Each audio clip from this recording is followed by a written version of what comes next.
Hello friends, তোমরা কেমন আছো? আশা করি সকলেই ভালো আছো। আমি মুর্শিদাবাদের বহরমপুরের স্কয়ার মাঠে আছি। এই মাঠে কোনো পর্যটকের টিকিট লাগে না, ফ্রি। এই মাঠটা ঐতিহাসিক মাঠ, অনেক দিনের পুরনো মাঠ। এই মাঠে অনেকজন বিশ্রাম, খেলাধুলা, এক্সারসাইজ ইত্যাদি এবং ছবিও তোলা হয় ভালো।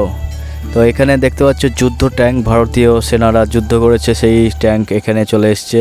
তো তার সঙ্গে বড় ফ্ল্যাগ, ভারতের তিরঙ্গা। সব থেকে বড় ব্যাপার হলো এখানকার আবহাওয়া, ঠান্ডা মনোরম শীতল আবহাওয়া।